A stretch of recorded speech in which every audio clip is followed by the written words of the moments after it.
नमस्कार दोस्तों, मेरा नाम है शशिकांत पंडित और आप देख रहे हैं मूनस्टोन क्लासेस। तो इस पर्टिकुलर वीडियो में हम लोग कंटिन्यू करेंगे क्लास 10 की ज्योग्राफी की chapter number 6, that is manufacturing industry.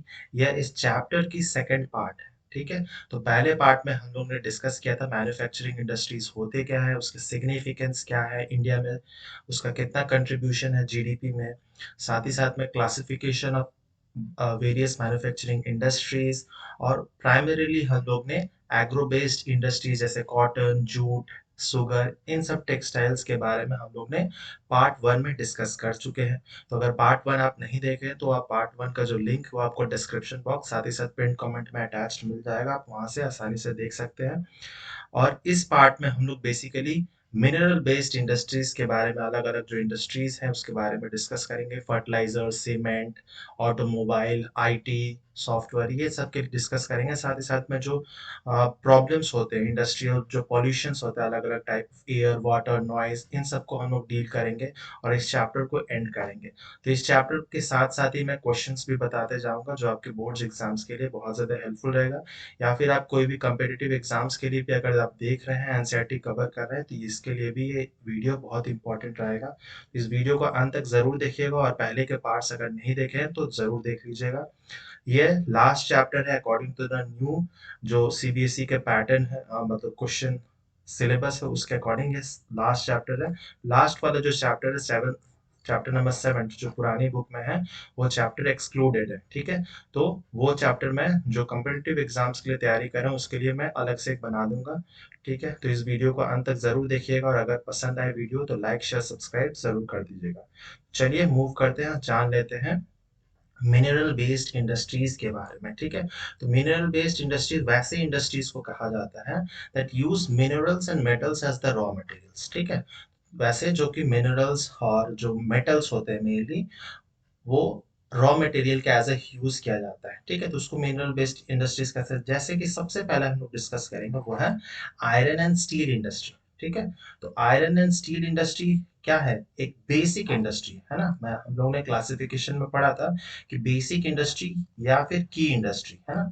तो iron and steel is a basic और ए की industry, as all the other industries, heavy हो, medium हो, light, depend on its for their machineries, है ना। क्योंकि जितनी भी मशीनरीज बनती है, ठीक है, वो बेसिकली उसमें कुछ ना कुछ कंपोनेंट आयरन और स्टील का रहेगा ही रहेगा।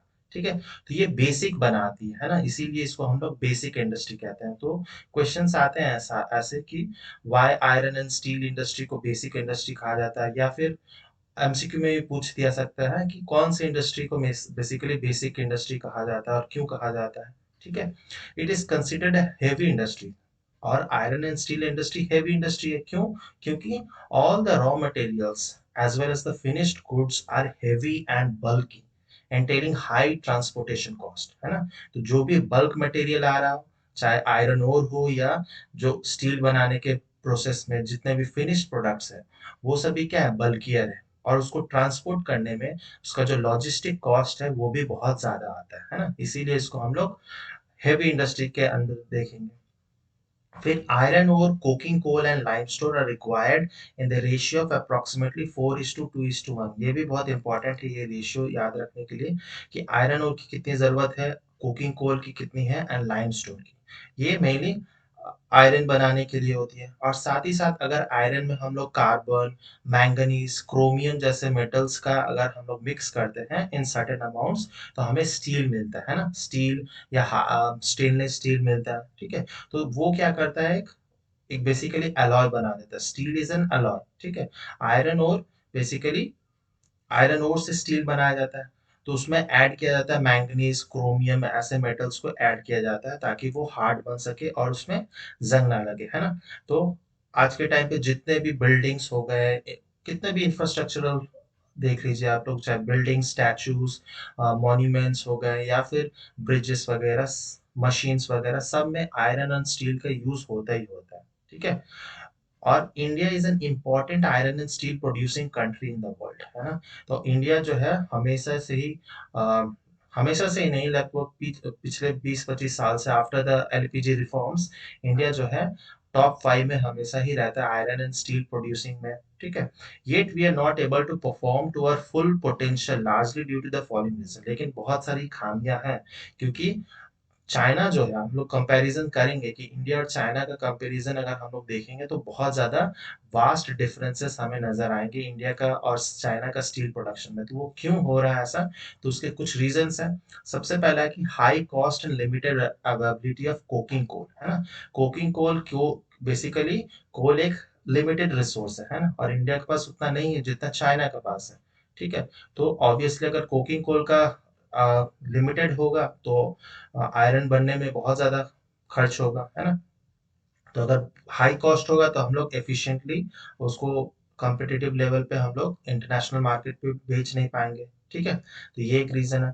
फिर लो प्रोडक्टिविटी ऑफ द लेबर, ठीक है। तो हमारी लेबर जो है वो उतनी प्रोडक्टिव नहीं है एज कंपेयर टू चाइना। तो ऐसा है, ये है क्योंकि हमारे यहाँ स्किल्ड लेबर जो है वो थोड़ी कम है, ठीक है। स्किल्ड लेबर कम है स्पेशली इस मामले में, ठीक है। लेकिन ये धीरे धीरे अभी चेंज हो रहा है, ऐसा नहीं है कि बिल्कुल कम है। फिर इरेगुलर सप्लाई ऑफ एनर्जी, ठीक है। तो ये भी प्रॉब्लम हुआ करती थी, अब सुधर गई है इरेगुलर, क्योंकि ये जितने भी इंडस्ट्रीज है, हेवी इंडस्ट्रीज को चौबीसों घंटा बिजली चाहिए ही चाहिए, ठीक है। तो एनर्जी चाहिए तभी जाकर प्रोडक्शन मेंटेन रहेगी। फिर पुअर इंफ्रास्ट्रक्चर भी एक बहुत इंपॉर्टेंट रीजन है, जिसके कारण हम लोग फुल पोटेंशियली ग्रो नहीं कर पा रहे और उसको एक्सपोर्ट भी नहीं कर पा रहे, ठीक है। अब हम लोग देख लेते हैं, छोटा सा एक प्रोसेस है, process of manufacture of steel कैसे होता है, ठीक है। तो सबसे पहले तो ट्रांसपोर्ट होगा रॉ मटेरियल, जो भी हम लोग ने ओर, आयरन ओर, जो हेमाटाइट मैग्नेटाइट ओर है उसको जो माइन किया है, उसको, वो रॉ मटेरियल है, उसको हम लोग को फैक्ट्रीज में ट्रांसपोर्ट करना पड़ेगा, इंडस्ट्रीज में। फिर वहां पर क्या होता है, ब्लास्ट फर्नेस। ब्लास्ट फर्नेस में क्या होता है, आयरन ओर इज मेल्टेड, ठीक है। तो जितने भी आयरन ओर है उसको मेल्ट किया जाता है, बहुत हेवी, मतलब हाई टेम्परेचर होता है, 5000 डिग्री सेल्सियस से भी ज्यादा टेम्परेचर होता है ब्लास्ट फर्नेस में। फिर लाइमस्टोन इज फ्लक्सिंग मटेरियल, ठीक है। तो लाइमस्टोन जो है वो एज अ फ्लक्सिंग मटेरियल का काम करता है, ठीक है। Which is added, slag is removed, coke is burn to heat the, ठीक है। तो कोकिंग कोल जो है मेनली ब्लास्ट फर्नेस को रन करने में हेल्प करता है, और लाइमस्टोन एक फ्लक्सिंग एजेंट है, ठीक है। और जो स्लैग बनता है, जो इम्प्यूरिटीज होता है वो रिमूव किया जाता है, ठीक है। तो ये ब्लास्ट फर्नेस में होता है।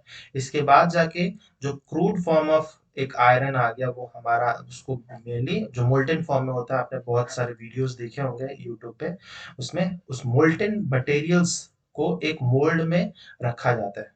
उस वैसे आयरन को मेनली पिग आयरन कहा जाता है, ठीक है। तो कोई कोई अलग अलग मोल्ड की शेप में रखा जाता है, जैसा जैसा डिमांड होता है, ठीक है। फिर अगर उसमें, ये तो हो गया पिग आयरन, और पिग आयरन में क्रोमियम मैंगनीज ये भी ऐड किया जाता है ताकि स्टील बनाया जा सके, डिपेंडिंग अपॉन किस टाइप ऑफ स्टील चाहिए, उसी लिए उसका कंसेंट्रेशन अलग अलग हो सकता है, ठीक है।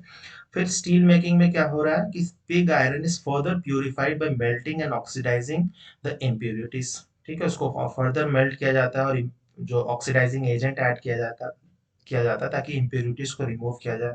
मैंगनीज, निकल, क्रोमियम आर एडेड, जिससे बताया।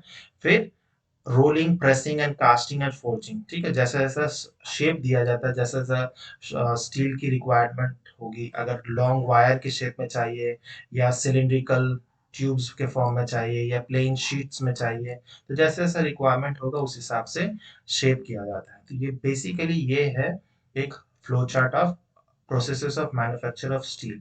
इसके आने के चांसेस कम है, लेकिन जानना जरूरी है कि ब्लास्ट फर्नेस में कौन सा एजेंट यूज किया जा रहा है, लाइमस्टोन का क्या काम है, कोक का क्या काम है, पिग आयरन किसे कहते हैं, फिर क्रोमियम मैंगनीज ऐड करने से क्या होता है, ये थोड़ा बहुत पता होना चाहिए, ठीक है। तो ये हो गया बेसिक। अब हम लोग देख लेते हैं इंडिया में कहाँ कहाँ आयरन एंड स्टील जो इंडस्ट्रीज है, मैन्युफैक्चरिंग प्लांट कहाँ कहाँ है। तो वो मेनली जो नॉर्थ, हमारे ईस्टर्न स्टेट्स है, ठीक है। ईस्टर्न स्टेट में जो वेस्ट बंगाल में दो रीजन है, दुर्गापुर एंड गोरखपुर, यहाँ पर है स्टील प्लांट्स। फिर है बोकारो एंड जमशेदपुर झारखंड में। राउरकेला जो है वो उड़ीसा में है। भिलाई स्टील प्लांट जो है वो छत्तीसगढ़ में है, ठीक है। फिर कुछ कर्नाटक में विजयनगर, भाद्रवती, और एक है हमारा तमिलनाडु में सालेम, ठीक है। तो ये जो है यहाँ पर मेनली सारे ही हमारे ईस्टर्न इंडियाज में ही ज्यादातर हमारे आयरन एंड स्टील इंडस्ट्रीज है। अब ये ऐसा क्यों है? क्योंकि बहुत सारे रीजन है। एक तो यहाँ पर इस वाले रीजन में सबसे ज्यादा, ये हमारा कोल कैपिटल है ना, कोल रीजन यहीं पर सबसे ज्यादा मिलता है। तो कोल मिलेगा तो ऑब्वियसली, और आयरन ओर के माइंस भी इधर बहुत ज्यादा है। ठीक है, तो रॉ मटेरियल्स इधर ज्यादा अवेलेबल है। फिर वाटर भी मिल जाता है, रिवर सिस्टम बहुत अच्छे हैं, ट्रांसपोर्टेशन, बहुत सारे रीजंस है जिसके लिए इसी तरफ में ये ज्यादातर आयरन एंड स्टील इंडस्ट्री है। तो ऐसा क्वेश्चन आ सकते हैं कि ईस्टर्न इंडिया में ही ऐसा क्यों है। ठीक है, और साथ ही साथ मैपिंग में भी क्वेश्चंस आ सकते हैं कि आयरन स्टील को इंडस्ट्रीज कहाँ कहाँ सिचुएटेड है, वो भी आपको पता होना चाहिए। कौन कौन से स्टेट में है वो बता दिया मैं। दो है वेस्ट बंगाल में, दुर्गापुर बर्नपुर। दो है झारखंड में, बोकारो जमशेदपुर। एक है उड़ीसा में, राउरकेला। एक है भिलाई, उड़ीसा छत्तीसगढ़ में। दो है विजयनगर एंड भद्रावती कर्नाटक में, और एक तमिलनाडु सालेम में। ठीक है, तो ये सारे हमारे आयरन स्टील इंडस्ट्रीज है मेनली। और भी बहुत सारे इंडस्ट्रीज है, लेकिन वो शायद वो प्राइवेट प्राइवेट कंपनीज भी हो सकती है, जैसे टिस्को टाटा की है। ठीक है, वो भी जमशेदपुर में है। तो ऐसे बहुत सारे अलग अलग कंपनीज प्राइवेट भी ओन हो सकते हैं। तो ये मेनली गवर्नमेंट ओन्ड वाली मैंने बताया। नेक्स्ट हम लोग पढ़ेंगे कि इंडिया और चाइना का कंपैरिजन। ठीक है, तो जब इंडिया और चाइना आजाद हुए थे, लगभग सेम ही समय हुआ था। 1947 में इंडिया हुआ था और चाइना 1948 के आसपास हो गया था आजाद। तो उस समय में दोनों का जो स्टील प्रोडक्शन था वो लगभग सेम हुआ करता था। ठीक है, लेकिन आप इस ग्राफ में देख सकते हैं 2014 में क्या सिनेरियो। ठीक है, तो हम लोग कितना प्रोड्यूस करते हैं, जस्ट 86.5, ठीक है, मिलियन टन्स। और चाइना कितना कर रहा है, तो 822। ठीक है, तो लगभग 10 गुना, 9 से 10 गुना ज्यादा प्रोडक्शन है।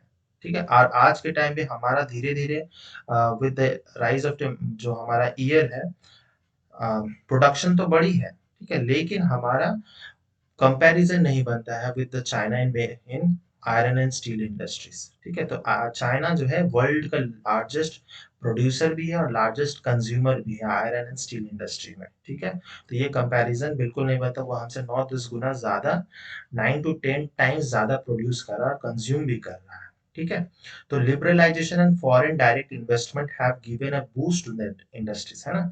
तो जब से मोदी गवर्नमेंट आई है तो वो इंफ्रास्ट्रक्चर पर बहुत ज्यादा एम्फोसिस दे रहे हैं, ऐसे प्लांट्स पे भी बहुत ज्यादा एम्फोसिस है। ठीक है, तो फॉरेन डायरेक्ट इन्वेस्टमेंट आने से बहुत अच्छा होगा, है ना, ताकि इंडस्ट्री ग्रो कर सके। और इवन इसमें प्राइवेट एंटरप्रेन्योर्स का भी इन्वॉल्वमेंट रहेगा, प्राइवेट एंटरप्राइजेस का भी। तो हम लोग बहुत ज्यादा प्रोड्यूस कर सकते हैं, साथ ही साथ में जॉब क्रिएशन हो सकता है। ठीक है, और सबसे बड़ा और एक रीजन है कि there is a need to allocate resources for research and development to produce steel more competitively। हम लोग भी जो स्टील बनाते हैं वो, और चाइना की जो स्टील है वो क्या क्या होती है, तो चाइना का जो स्टील है उसका कॉस्ट कम है। दोनों की जो क्वालिटी है वो सेम है, लेकिन चाइना का स्टील कॉस्ट कम है, इसीलिए वो मार्केट में ज्यादा बिकता है और हमारा नहीं बिकता है। ठीक है, तो वो क्यों? क्योंकि वो अपना रिसोर्स जो है रिसर्च एंड डेवलपमेंट करते हैं, और वो एफिशिएंटली एकदम और चीप रेट पे वो स्टील प्रोड्यूस करता है, जैसा चाइना हमेशा ही सब कुछ चीप रेट्स पे ही बनाता है। ठीक है, तो ये भी करना हमें ज्यादा जरूरी है, क्योंकि ये बहुत इंपॉर्टेंट इंडस्ट्री है, तो इस पर एम्फोसिस देना जरूरी है। नेक्स्ट हम लोग इंडस्ट्रीज जो पढ़ेंगे वो है aluminium smelting. Aluminium smelting is the second most important metallurgical industry. ठीक है, after iron and steel, aluminium जो है सबसे सेकंड मोस्ट इंपॉर्टेंट है इंडिया में। It is use to manufacture, aluminium बहुत जगह यूजेस है ना, एयरक्राफ्ट बनाने में, एयरक्राफ्ट यूटेंसिल्स, वायर्स। ठीक है, bauxite is the raw materials used in the smelter. तो एल्यूमिनियम किससे बनता है, तो बॉक्साइट ओर से ही बनता है बेसिकली, और इसका यूजेस बहुत सारा है। ठीक है, Aluminium smelting has gained popularity as a substitute for steel, copper, zinc and lead in the number of industries। ठीक है, और ये ऐसा क्यों हो रहा है, ये सब्सटीट्यूट क्यों बन रहा है स्टील, कॉपर, जिंक, लेड के कंपैरिजन में? तो सबसे बड़ा जो रीजन है लाइट इन वेट, है ना। एल्यूमिनियम बहुत हल्का होता है, आयरन, स्टील, कॉपर, जिंक ये सब भारी होते हैं। ठीक है, तो लाइट इन वेट। फिर रेसिस्टेंट टू कोरोशन, देखिएगा इसमें कोरोशन नहीं होता है, क्यों? क्योंकि एल्यूमिनियम जो है ऑक्सीजन के साथ में कंबाइन करता है और एक कोटिंग बना लेता है एल्यूमिनियम ऑक्साइड का, Al2O3 का। ठीक है, ये इसको प्रोटेक्ट करके रखता है फर्दर कोरोशन से। ठीक है। फिर थर्ड है a good conductor of heat, इसीलिए यूटेंसिल्स में यूज किया जाता है ना। Good conductor of heat, malleable है, आराम से मैलिएबल, डक्टाइल है, become strong when it is mixed with other metals, ठीक है। और इसका एलॉय भी बनाया जाता है एल्यूमिनियम का, ठीक है। जैसे आपने कभी सुना होगा डूरा एल्यूमिनियम, ठीक है। डूरा एल्यूमिनियम क्या है, तो बेसिकली एक एलॉय है of aluminium, manganese, sorry magnesium, manganese, chromium, ऐसे सारे मेटल से मिलकर एक एलॉय बनाया गया है, जिस मेनली वो एयरक्राफ्ट के बॉडीज को बनाने में यूज किया जाता है, ठीक है। क्योंकि एयरक्राफ्ट का जो बॉडी है उसको जितना लाइट वेट और मोर ड्यूरेबल बनाया जा सके, इसीलिए एल्यूमिनियम का ज्यादा यूज किया जाता है, और आयरन स्टील का कम यूज होता है उसमें, क्योंकि वो थोड़े हेवी हो जाएंगे, और हेवी हो जाएंगे तो एयरक्राफ्ट टेक ऑफ करने में बहुत बहुत ज्यादा उसमें जो फ्यूल है बर्न होगा, है ना। इसीलिए एल्यूमिनियम यूज किया जाता है। अब इसका भी थोड़ा सा हम लोग देख लेंगे, एल्यूमिनियम की process, manufacturing of aluminium industry. तो 4 to 6 million tons of bauxite और माइन किया जाता है, उससे सिर्फ निकलता है 2 टन्स ऑफ एल्यूमिनियम, ठीक है। तो 2 टन एल्यूमिना निकलता है, बाकी तो सब वेस्ट हो जाता है। फिर अब 2 टन ऑफ एल्यूमिना से 1 टन ऑफ एल्यूमिनियम बन रहा है, ठीक है। तो मतलब 4 से 6 टन ऑफ बॉक्साइट। अब वो डिपेंड करता है बॉक्साइट और जो है वो कितना ज्यादा एल्यूमिनियम रिच है, ठीक है। तो कहीं कहीं पे बहुत रिच होता है, तो 4 टन में ही 1 टन एल्यूमिनियम मिल जाता है, कहीं पे 6 टन में 1 टन मिलता है, ठीक है। तो वो डिपेंड करता है अलग अलग जगह पे। तो बॉक्साइट और जो आया, माइन करके लाया गया, फिर उसको ट्रांसपोर्ट किया जाता है, और वहां से बॉक्साइट से एल्यूमिनियम मेनली निकाला जाता है, ठीक है। उसको बॉक्साइट को क्रश किया जाता है और एल्यूमिनियम डिजॉल्व आउट किया जाता है। फिर एल्यूमिनियम को रिफाइन किया जाएगा, ठीक है। तो bulk ore is shift to the site of smelter, ठीक है। स्मेल्टिंग किया जाता है एल्यूमिनियम का। Calcinated petroleum coke from are refinery, ठीक है, and pitch from a colliery. तो ये सारे बेसिकली एल्यूमिनियम से हम लोग बना सकते हैं। फिर क्रायोलाइट क्या होता है, तो cryolite a molten metal act as an electrolyte, ठीक है। तो क्रायोलाइट जो है एक इलेक्ट्रोलाइट का काम करता है, मेनली एल्यूमिनियम के स्मेल्टिंग प्रोसेस में। ये जो है अगर आपको डिटेल में पढ़ना है तो ये मेनली हायर क्लासेस में केमिस्ट्री में भी पढ़ाया जाता है, और मेटलर्जी वाला एक चैप्टर आएगा उसमें पढ़ाया जाता है, ठीक है। तो आपको इतना डिटेल में नहीं जानना है, बस ये जरूर जानना है कि बॉक्साइट ओर से बनता है, फिर कौन कौन से इसमें कैल्सिनेटेड पेट्रोलियम कोक का, फिर पिच फ्रॉम कोयलेरी का, और थोड़ी बहुत ये पता होना चाहिए इलेक्ट्रिसिटी कितना खर्च होता है, फिर कितना बॉक्साइट ओर से कितना एल्यूमिनियम बनता है, जस्ट एक ब्रीफ आइडिया होना चाहिए, इतना ज्यादा ये इम्पोर्टेंट नहीं है, ठीक है। तो ये था हमारा एल्यूमिनियम इंडस्ट्रीज के बारे में।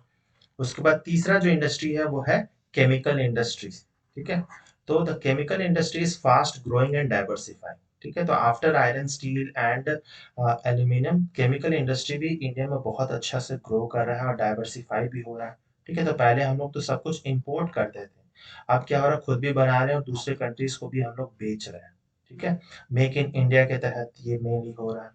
The chemical industry comprises both large and small scale manufacturing industries, है ना।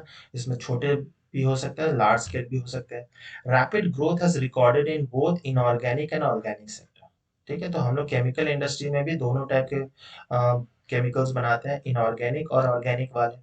तो इनऑर्गेनिक केमिकल्स में जैसे कि sulphuric acid, nitric acid, alkalis, sodas, caustic soda, ये सब मेनली इनऑर्गेनिक केमिकल्स बनाया जाता है। और organic chemicals include petrochemicals which are used for manufacturing synthetic fibers, synthetic rubber, plastic, dye, drugs and pharmaceuticals, ठीक है। तो ये जो मेडिसिन भी बनती हैं, ड्रग्स एंड फार्मास्यूटिकल, वो भी केमिकल इंडस्ट्रीज के अंदर ही आती है, ठीक है।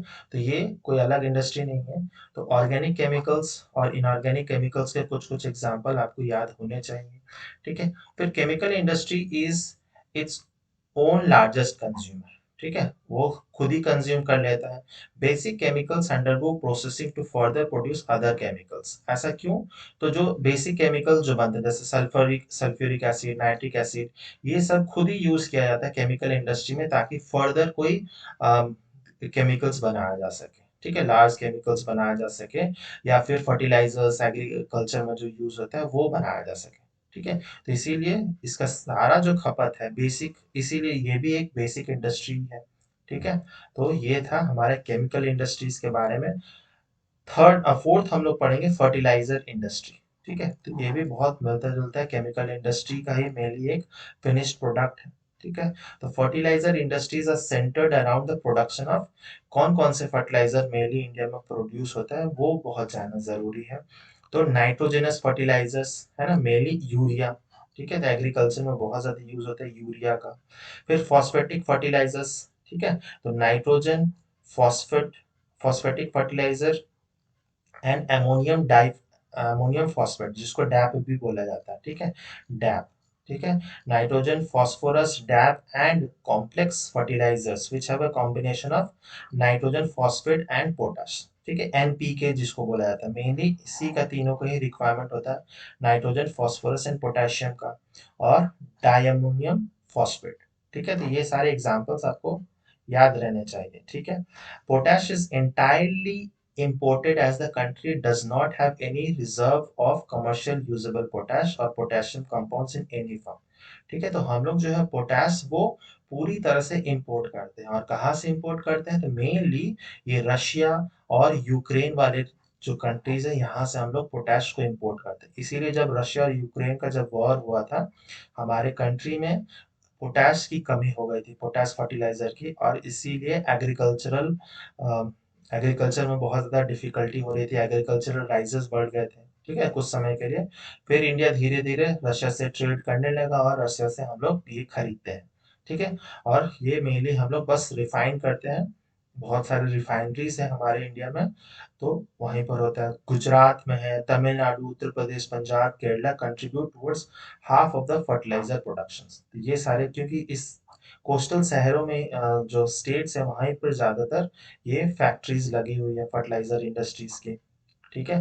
तो यहाँ पर ज्यादातर प्रोडक्शन होता है।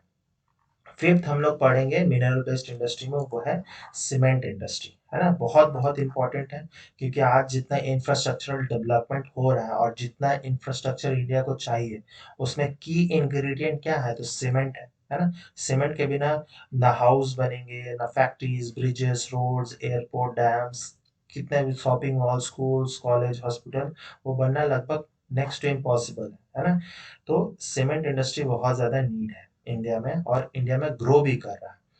तो this industry required bulky and heavy raw materials, इसमें भी ये भी एक हेवी इंडस्ट्री है।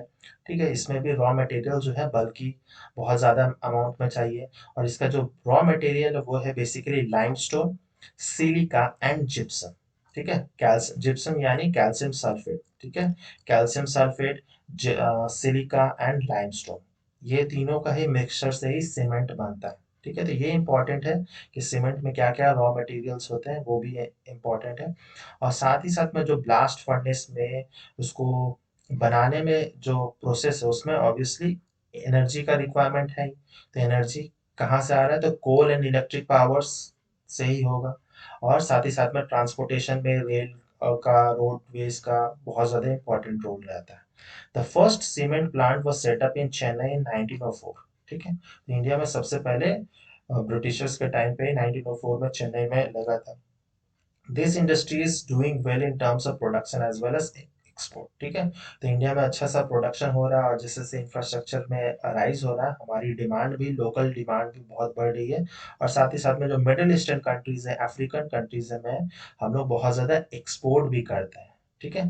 तो ये हमारा एक बहुत पॉजिटिव साइन है for the cement industries. Next हम लोग पढ़ेंगे सिक्स्थ, जो है automobile industry, very very important है। ठीक है। तो ऑटोमोबाइल इंडस्ट्रीज प्रोवाइड व्हीकल्स, है ना। तो जितने भी व्हीकल्स है, बस, ट्रक हो गए, या फिर रेलवे के कोचेस, इंजिन्स, मेट्रो के, सब कुछ कहाँ, शिप्स, फिर एरोप्लेन के, सब कुछ ऑटोमोबाइल इंडस्ट्री के अंतर्गत ही आता है। ठीक है। For quick transport of good services and passenger, है ना। तो इसमें बहुत ज्यादा इम्प्रूवमेंट हो भी रही है। This industry deals with manufacturing of trucks, buses, cars, motorcycle, scooters, three wheelers, multi utility vehicles, है ना।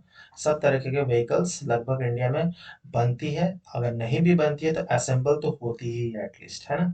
This industries are located around, जितने भी हमारे मेट्रो सिटीज हैं, बड़े बड़े शहर हैं, वहाँ पर ऑटोमोबाइल इंडस्ट्रीज मिली जाएंगे। दिल्ली, गुरुग्राम, मुंबई, पुणे, चेन्नई, कोलकाता, लखनऊ, इंदौर, हैदराबाद, जमशेदपुर, बेंगलुरु, तो ये सारे जगह में ही ऑटोमोबाइल इंडस्ट्रीज बहुत अच्छे से, और इसकी डिमांड भी बढ़ रही है ना। इंडिया में बहुत ज़्यादा डिमांड हो गया ऑटोमोबाइल इंडस्ट्रीज का। ठीक है। तो ये है सिक्स। सेवेंथ जो हम लोग इंडस्ट्री पढ़ेंगे वो है information technology and electronics industry. ठीक है। तो इसमें इंफॉर्मेशन टेक्नोलॉजी में हमारा सॉफ्टवेयर वाला भी आ जाएगा। ठीक है। और इलेक्ट्रॉनिक इंडस्ट्री, तो इलेक्ट्रॉनिक्स और इंफॉर्मेशन टेक्नोलॉजी जो इंडस्ट्री है वो लाइट इंडस्ट्री है। ठीक है। ये हेवी इंडस्ट्री में नहीं आएगा। ठीक है। इसका रॉ मटेरियल्स उतना ज़्यादा हेवी नहीं होते हैं। ठीक है।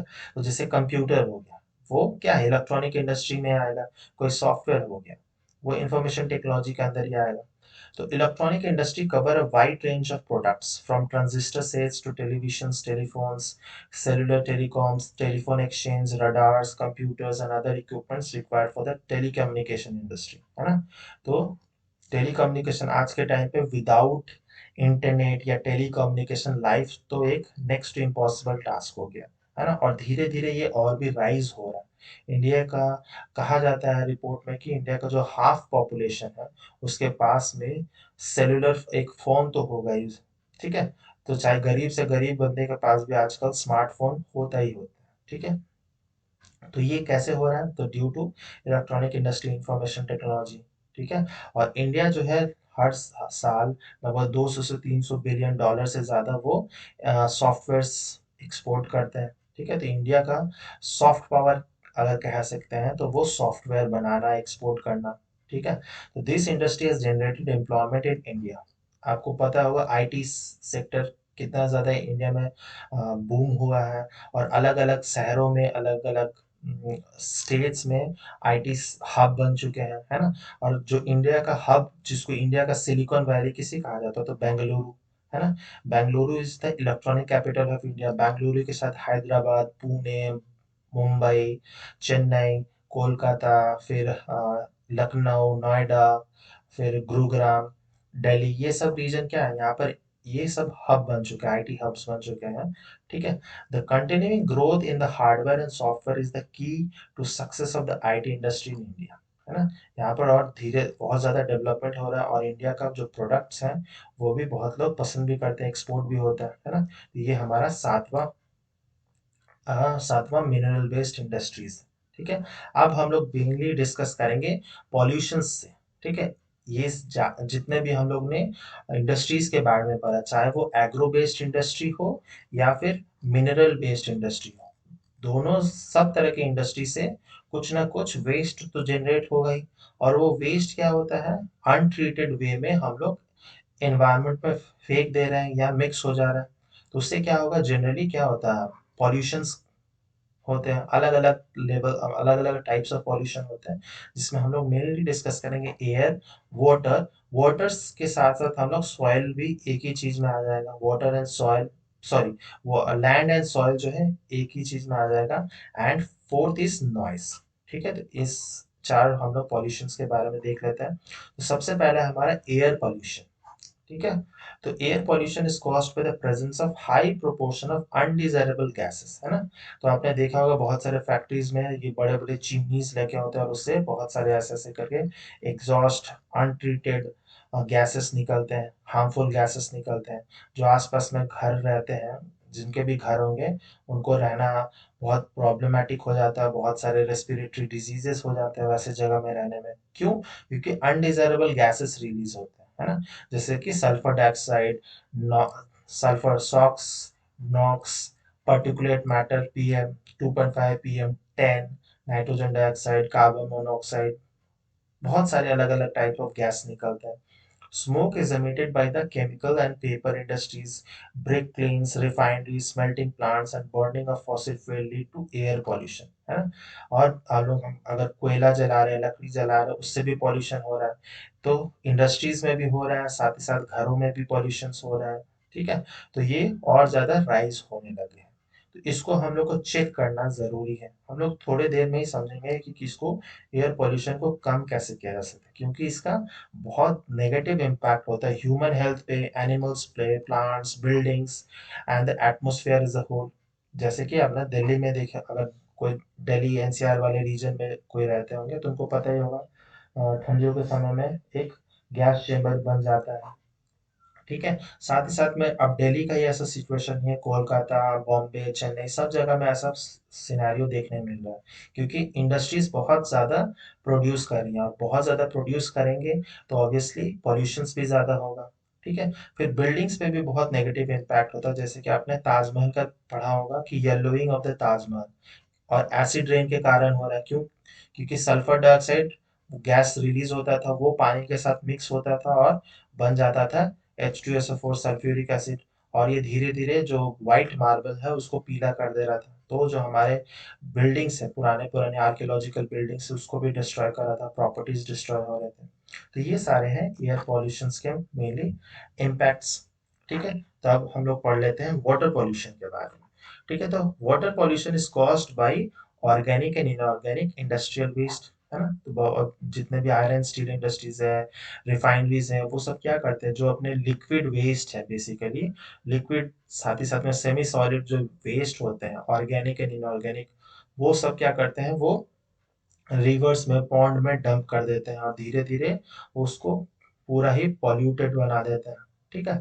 तो industries which are mainly responsible for water pollution जो है paper, pulp, chemical industry, textile, dyeing, petroleum, refineries, tanneries, ठीक है, जहां पर चमड़े का काम होता है, टैनरीज उसे कहा जाता है, इलेक्ट्रोप्लेटिंग इंडस्ट्रीज, ये सभी इंडस्ट्रीज जो है, मैक्सिमम 99% जितने भी इंडस्ट्री है, वो वाटर पॉल्यूशन करते ही करते हैं। वाटर पॉल्यूशन में भी सबसे ज्यादा रिवर का पॉल्यूशन होता है। इसीलिए इंडिया में ऐसा कोई भी रिवर नहीं होगा जो पॉल्यूटेड ना हो। ठीक है। चाहे वो गंगा हो, यमुना हो, साउथ इंडिया में कृष्णा, कावेरी, कोई भी आप रिवर देख लीजिए, वो पॉल्यूटेड है ही है। क्यों? क्योंकि सारे ही जो अनट्रीटेड वेस्ट है, फैक्ट्रीज, इंडस्ट्रीज डंप कर देते हैं, और जो हमारे लॉज बने हुए हैं, वो लॉज का भी कोई इम्प्लीमेंटेशन नहीं होता है। थोड़े बहुत फाइन दे देते हैं इंडस्ट्रीज वाले, और वो इजीली डंप करते रहते हैं। ठीक है। फिर fly ash, phosphogypsum, iron and steel slags are the major solid waste in India. ठीक है। तो ये भी सॉलिड वेस्ट में ही आएगा। ठीक है। तो ये भी बहुत बार क्या होता है, पॉन्ड बनाया जाता है और उसमें डंप कर दिया जाता है। तो इससे क्या होगा, पानी तो खराब होगा ही, साथ ही साथ में वो क्या करेगा, ग्राउंड वाटर जो है वो भी खराब होगा। ठीक है। क्योंकि केमिकल्स जो है, ये सारे हार्मफुल केमिकल्स, वो लीच डाउन हो जाएंगे ग्राउंड वाटर में, और ग्राउंड वाटर भी पीने लायक नहीं होगा। ठीक है। तो वाटर पॉल्यूशन के भी बहुत सारे नेगेटिव इम्पैक्ट्स हो रहे हैं। फिर हम लोग देखेंगे थर्मल पॉल्यूशन। ठीक है। थर्मल वर्ड से ही समझ जाइए, थर्मल मीन्स व्हाट, हीट। ठीक है। तो हीट कहाँ से होते, जितने भी थर्मल पावर प्लांट्स हैं। ठीक है। तो thermal pollution of water occurs when hot water from factories and thermal plants are drain into river and pond before cooling it. ठीक है। तो क्यों? क्योंकि बहुत ज्यादा प्रोडक्शन का लोड रहता है, तो वो लोग जो वेस्ट होता है, वो हॉट वाटर जो होता है, वो उसको ठंडा नहीं करता, डायरेक्टली वो रिवर्स में छोड़ देता है। ठीक है। उसके कारण क्या होगा, अचानक से क्या होगा, रिवर में, रिवर का जो पानी है उसका टेम्परेचर बढ़ जाएगा, और टेम्परेचर बढ़ जाएगा तो जो भी एक्वाटिक ऑर्गेनिजम्स है, मछलियाँ वछलियाँ जितने भी, और भी फाइटोप्लैंक्टन, जू प्लैंक्टन, ये सब क्या होंगे, उनको एक शॉक लगेगा, है ना, टेम्परेचर अचानक से बढ़ जाना कम समय में, उनको शॉक लगेगा और अल्टीमेटली डेथ होने लगेगा उनका। ठीक है। तो ये मेनली कॉज होता है थर्मल पॉल्यूशन से। फिर साथ ही साथ में waste from the nuclear power plant, ये बहुत ज्यादा हार्मफुल है, क्योंकि ये रेडियो एक्टिव होते हैं। ठीक है। न्यूक्लियर पावर प्लांट से, nuclear and weapon production facilities, तो ऐसे जो वेस्ट होते हैं, आपने पढ़ा होगा कहीं ना कहीं मीनामाटा डिजीज के बारे में। ठीक है।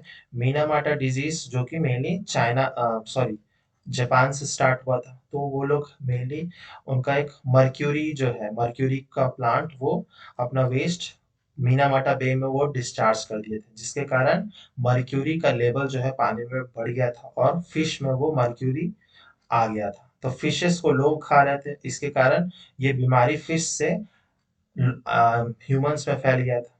तो बहुत सारे प्रॉब्लम्स हो रहे थे। कैंसर जैसे बीमारियां, बर्थ डिफेक्ट्स, मिसकैरेजेस होना बहुत आम बात हो गई है। ठीक है, soil and water pollution are closely related. ठीक है, सॉइल एंड वाटर पॉल्यूशन या लैंड पॉल्यूशन जो है, ये सबको ही मतलब क्लोजली रिलेटेड है। Dumping of waste, specially glass, harmful chemicals, industrial effluent, packaging, salt and garbage render to soil useless. ठीक है, तो अगर हम लोग हार्मफुल ये सब वेस्ट को जहां तहां फेंकेंगे तो क्या होगा, एनवायरमेंट में ऑब्वियसली ये सारे केमिकल्स, ये सब हार्मफुल प्रोडक्ट्स जो है वो सॉइल को भी खराब करेंगे, आसपास रिवर बॉडीज, एक्वाटिक बॉडीज को होंगे। और फिर जैसे मैंने बताया, rain water percolates to the soil carrying the pollutants to the ground and the ground water also get contaminated. ठीक है, और जहां जहां पर ऐसे कंटामिनेशन होता है तो वहां के लोग अगर ग्राउंड वाटर यूज करते होंगे तो बहुत सारे डिजीज होते होंगे। जैसे कि बंगाल में बहुत पहले एक बीमारी होता था। ठीक है, मेनली किसके कारण होता था, आर्सेनिक की पॉइजनिंग से होता था। ठीक है, आर्सेनिक का, फिर कैडमियम से भी बहुत सारे बीमारी होते हैं। ठीक है, तो ये सारे हेवी मेटल्स है बेसिकली, मर्क्यूरी, कैडमियम, आर्सेनिक। तो ये क्यों होता है, क्योंकि ये सारे जो पॉल्यूटेंट है अगर हम लोग सॉइल में ऐसे ही छोड़ देंगे तो सॉइल तो पॉल्यूट होगा ही, साथ ही साथ में जो ग्राउंड वाटर है वहां भी लीच रन होगा और अल्टीमेटली हमें ही नुकसान होगा। ठीक है, फिर हम लोग पढ़ते हैं नॉइस पॉल्यूशन के बारे में। ठीक है, तो ये भी बहुत इंपॉर्टेंट, आप देख रहे होंगे कि नॉइस क्या है, अनवांटेड साउंड। ठीक है, तो वो भी बहुत ज्यादा हैम्पर करता है। कोई भी किसी का घर अगर बिजी रोड्स पे है या फिर फैक्ट्रीज के आसपास में है या फिर एयरपोर्ट, रेलवे स्टेशन के पास में है तो वहां पर नॉइज हमेशा ही क्रिएट होता है। ठीक है, और इसके कारण क्या होता है, तो इरिटेशंस, एंगर, फिर बहुत लोगों को सुनने में प्रॉब्लम हो जाता है, डिस्लेक्सिया जैसी बीमारी, मेंटल प्रॉब्लम्स होंगी, increased heart rate, blood pressure, cardiovascular disease, ये सारे डिजीजेस होने लगते हैं। तो ये नॉइस पॉल्यूशन से होता है। अब नॉइस पॉल्यूशन को हम लोग रिड्यूस कर सकते हैं आसानी से, जिसके लिए एक स्कीम गवर्नमेंट ने निकाली थी, ग्रीन मफलर स्कीम। ठीक है, ग्रीन मफलर स्कीम। ठीक है, तो जैसे हम लोग मफलर यूज करते हैं अपने सर्दियों से बचने के लिए, यहाँ पर क्या होगा, तो हम लोग आस पास में जो हमारे फैक्ट्रीज है, इंडस्ट्रीज है, वहां पर ग्रीनरी को बढ़ाया जाए, पेड़ पौधे को लगाया जाए। क्यों, पेड़ पौधे अगर लगा दिए जाएंगे तो ये क्या करेगा, साउंड वेव्स को ब्लॉक करेंगे, है ना, साउंड वेव्स को ब्लॉक करेंगे, उसको धीमा कर देंगे, तो हम लोग को कम साउंड आएगा, नॉइस कम क्रिएट होगा, है ना। तो ये है ग्रीन मफलर स्कीम के बारे में। ठीक है, अब हम लोग कंट्रोल देख लेते हैं कि किस तरह से हम लोग कंट्रोल कर सकते हैं, मेजर्स क्या क्या ले सकते हैं जिससे हम लोग एनवायरमेंटल डिग्रेडेशंस को कंट्रोल कर सकते हैं। तो सबसे पहला है एयर पॉल्यूशन को किस तरह से कंट्रोल किया जाएगा। तो जो पर्टिकुलेट मैटर होते हैं, ठीक है, जो PM2.5, PM10, ये सब जो होते हैं, इसको हम लोग भी कंट्रोल किया जा सकता है by reducing, can be reduced by fitting smokestacks to factories with fabric filters, electrostatic precipitators। ठीक है, तो जो स्मोक स्टैक्स होते हैं ना, इससे से धुआं जो निकलते हैं, अगर इसी पे ही हम लोग फिल्टर्स लगा देते हैं, ठीक है, फिल्टर्स लगा देते हैं, चाहे वो फैब्रिक फिल्टर्स हो या इलेक्ट्रोस्टैटिक प्रेसिपिटेटर। इलेक्ट्रोस्टैटिक प्रेसिपिटेटर थोड़ा महंगा होता है और कॉस्ट ज़्यादा होता है, तो फैब्रिक फिल्टर्स थोड़ा सस्ता होता है, लेकिन इसमें पॉल्यूटेंट जो है वो बहुत ज़्यादा रिलीज हो ही जाता है। इलेक्ट्रोस्टैटिक प्रेसिपिटेटर्स कॉस्टली ज़रूर है, लेकिन ये बहुत हद तक गैसेस पॉल्यूटेंट को कम कर देता है। ठीक है, तो अगर फिल्टर हम लोग स्मोक स्टैक्स पे ही, चिमनीज पे ही डायरेक्ट लगा देंगे तो ये इससे काम हो सकता है। Equipments to control aerosol emissions can be used in industries। Aerosol emission जैसे कि electrostatic precipitators, scrubbers and inertial separators. ठीक है, तो ये सारे जो टेक्निक्स हैं बस आप नाम जान लीजिए, ये सब आप साइंस में पढ़ेंगे, साइंस और एनवायरनमेंट के फील्ड में आप लोग हायर क्लासेस में पढ़ेंगे, अभी बस नाम जाना जरूरी है। ठीक है, फिर smoke can be reduce by using oil और gas instead of coal in the factories. ठीक है, तो ऑयल गैस अगर हम लोग यूज करते हैं, CNG, नेचुरल गैसेस, तो उससे पॉल्यूशन कम होगा। ठीक है, तो अगर हम लोग फॉसिल फ्यूल यूज करेंगे ऑब्वियसली पॉल्यूशन ज्यादा होगा। ठीक है, फिर वाटर पॉल्यूशन किससे कैसे कम किया जा सकता है, तो सबसे पहला है कि minimise the use of water by processing, for processing by reusing and recycling. ठीक है। पानी को हम लोग दोबारा यूज कर सकते हैं, रीयूज रिसाइकलिंग करने में। ठीक है। तो बहुत आसान से एक एग्जांपल देता हूँ, जो हमारे घरों में एसीज होते हैं, एसीज के एग्जॉस्ट से जो पानी, वेस्ट पानी निकलता है, अगर हम लोग उसको कलेक्ट कर लें, ठीक है, वो कलेक्ट कर लेंगे तो हम लोग उसको अपने जो फर्श होते हैं, फर्श को धोने में हेल्प किया जा सकता है, या फिर गाड़ी ओरी पोछने धोने में काम किया जा सकता है। हाँ, ठीक है, गार्डनिंग में यूज नहीं किया जा सकता क्योंकि वो पानी जो होता है थोड़ा एसिडिक होता है, लेकिन हम लोग साफ सफाई करने में तो हेल्प मतलब हो ही सकता है। तो इस तरह से हम लोग रीयूज कर सकते हैं, रिसाइकल भी कर सकते हैं। सिमिलरली जो आरओ का पानी होता है, उसमें भी वेस्ट जो बनता है, उसको भी हम लोग गार्डनिंग में यूज कर सकते हैं। ठीक है।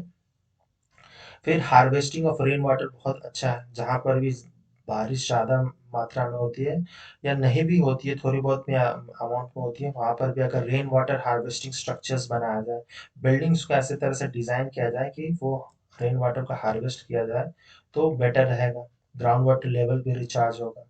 फिर साथ ही साथ में सबसे इम्पोर्टेंट है treating hot water and effluents, जो हमारे जो वेस्ट है, एफ्लुएंट्स हैं, उसको ट्रीट करना बहुत ज़रूरी है, और उसको ट्रीट करने के बाद ही रिवर्स पॉन्ड में रिलीज किया जाए। ठीक है। तो उसमें हम लोग जैसे पढ़ते हैं, जिसको बोला जाता है सीवेज ट्रीटमेंट प्लांट। ठीक है। तो सीवेज ट्रीटमेंट प्लांट या इंडस्ट्रियल एफ्लुएंट ट्रीटमेंट प्लांट जो होता है, उसमें प्राइमरीली 3 स्टेजेस होते हैं: प्राइमरी ट्रीटमेंट, सेकेंडरी ट्रीटमेंट और टर्शियरी ट्रीटमेंट। प्राइमरी ट्रीटमेंट में क्या होता है, तो प्राइमरी ट्रीटमेंट में मैकेनिकल प्रोसेस है। ठीक है, ये होता है मैकेनिकल ट्रीटमेंट, जहां पर हम लोग एक जाली के थ्रू में हम लोग जो सॉलिड वेस्ट होते हैं, ठीक है, by the screening, grinding, flocculation and sedimentation, तो जाली नुमा जो होता है, जो सॉलिड वेस्ट होता है, उसको हम लोग स्क्रीन कर देते हैं। फिर फ्लोकुलेशन और सेडिमेंटेशन करने उसको रख देते हैं। ठीक है। तो ये बेसिकली एक मैकेनिकल प्रोसेस है। ऑब्वियसली आपने जूनियर क्लासेस में पढ़ा ही होगा, या नहीं भी पढ़े हैं तो मैं किसी एक अलग वीडियो में उसके बारे में डिटेल में बता दूंगा। प्राइमरी ट्रीटमेंट, तो मैं primary treatment basically mechanical treatment है। सेकंड जो ट्रीटमेंट प्लांट है, है वो है बायोलॉजिकल ट्रीटमेंट। इसमें माइक्रो ऑर्गेनिजम्स का यूज किया जाता है, एल्गी, बैक्टीरियाज का। ठीक है, ताकि वो जो हार्मफुल जो वेस्ट है, ऑर्गेनिक वेस्ट स्पेशली, उसको डिकम्पोज किया जा सके। तो ये होता है बायोलॉजिकल प्रोसेस। तीसरा जो है टर्शियरी ट्रीटमेंट, वो basically biological, chemical and physical process सबको मिलाया जाता है, और इसमें इवन केमिकल प्रोसेस, इसको हम लोग मेनली केमिकल ट्रीटमेंट बोलते हैं। क्यों? क्योंकि इसमें हम लोग क्लोरीन, ओजोन का भी यूज करते हैं, हम लोग जो जर्म्स होते हैं उसको किल करने के लिए। ठीक है। This involves recycling of water, और हमें एक साफ पानी मिल जाता है जिसको हम लोग आराम से रिवर्स पॉन्ड्स में रिलीज कर सकते हैं। तो ये है हमारा 3 treatment: primary, secondary and tertiary. Primary treatment plant को मेनली मैकेनिकल ट्रीटमेंट प्लांट बोला जाता है, सेकेंडरी ट्रीटमेंट प्लांट को बायोलॉजिकल ट्रीटमेंट प्लांट बोला जाता है, टर्शरी ट्रीटमेंट प्लांट को केमिकल ट्रीटमेंट प्लांट बोला जाता है। बस आपको इतना ही याद रखना है, थोड़ा बहुत। ठीक है। नेक्स्ट हम लोग पढ़ेंगे, बहुत इंपॉर्टेंट है और ये लास्ट टॉपिक है, कि what proactive approach adopted by by whom? National thermal power corporation, बहुत इंपॉर्टेंट एक ऑर्गेनाइजेशन है इंडिया का, NTPC, for preserving the natural environment and resources. तो वो क्या क्या अप्रोचेस यूज किए हैं, तो वो स्टेप्स जो हैं, हम लोग बाकी इंडस्ट्रीज भी अगर ऐसा फॉलो करेंगे तो ऑब्वियसली उसमें हमें बेनिफिट मिलेगा। तो सबसे पहला जो प्रोएक्टिव अप्रोच लिया है एनटीपीसी ने, वो सबसे पहला है optimum utilisation and upgradation of equipment by adopting latest techniques. जो हमारे इक्विपमेंट्स होते हैं जनरली वो पुराने होते हैं, पुराने मॉडल्स के, पुराने स्ट्रक्चर्स, इंफ्रास्ट्रक्चर होता है, तो इससे बहुत ज़्यादा पॉल्यूशन होता है। तो हमें अपने जो इक्विपमेंट है उसको अपग्रेड करना टाइम टू टाइम बहुत ज़्यादा ज़रूरी है, और लेटेस्ट टेक्नोलॉजीज को अडॉप्ट करना। ठीक है। फिर सेकंड है minimising waste generation by maximising ash utilisation. ठीक है। तो जो भी thermal plant, power plant, cement industries, iron steel में जितना भी वेस्ट प्रोडक्ट बनता है उसको हम लोग मैक्सिमाइज कर सकते हैं। जैसे कि ऐश जो आता है, फ्लाई ऐश जो आता है, उसको हम लोग यूज कर सकते हैं मैक्सिमाइज। जैसे कि आजकल आपको दिखने मिलता होगा काले रंग के जो ब्रिक्स होते हैं, है ना, mainly conventionally brown reddish colour के जो ब्रिक्स होते हैं, लेकिन अब काले रंग के भी आपको ब्रिक्स नजर आएंगे। तो वो बेसिकली फ्लाई ऐश से बनाया जाता है। ठीक है, और वो बहुत ज्यादा अच्छा भी, स्ट्रांग भी रहता है, ड्यूरेबल रहता है। ठीक है। तो इस तरह से हम लोग इसको यूटिलाइज कर सकते हैं। फिर थर्ड जो है providing green belts for nurturing ecological balance, है ना। तो देखते होंगे कि जितने भी हाईवेज हैं या फैक्ट्रीज हैं वहाँ पर ग्रीनरी पे बहुत ज़्यादा फोकस किया जाता है। जैसे मैंने बताया ग्रीन मफलर स्कीम, तो ये रोड है, रोड के बीच में जो डिवाइडर होते हैं उस पे बहुत सारा पेड़ लगाया जाता है ना, इसमें पेड़ लगाया जाता है। ठीक है।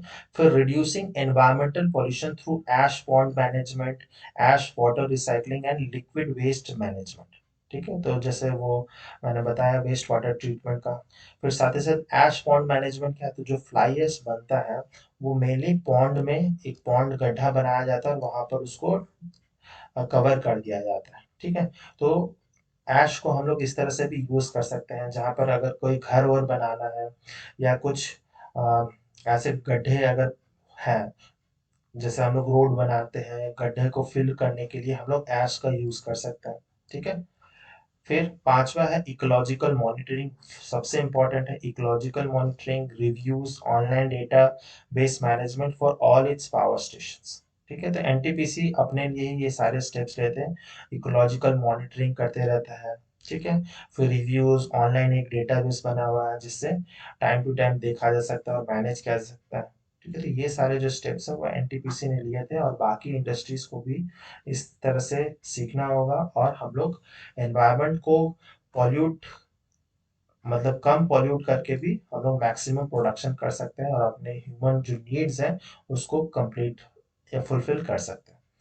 इस तरह से ये चैप्टर खत्म हो जाता है। जितने भी इम्पोर्टेंट टॉपिक्स थे मैंने डिस्कस कर चुके हैं, और आपका जो क्लास 10th के लिए बोर्ड्स एग्जाम के लिए ज्योग्राफी का सिलेबस खत्म हो जाता है। ठीक है, तो इस वीडियो को देखने के लिए बहुत बहुत धन्यवाद। अगर वीडियो अच्छा लगा तो लाइक ज़रूर कीजिएगा, कमेंट कीजिएगा और कमेंट करके बताइए कैसा लगा वीडियो। मैं एक जल्दी एक वीडियो लाऊंगा जिसमें बहुत जो ज्योग्राफी के जितने भी इम्पोर्टेंट क्वेश्चंस हैं उसको मैं डिस्कस करूंगा।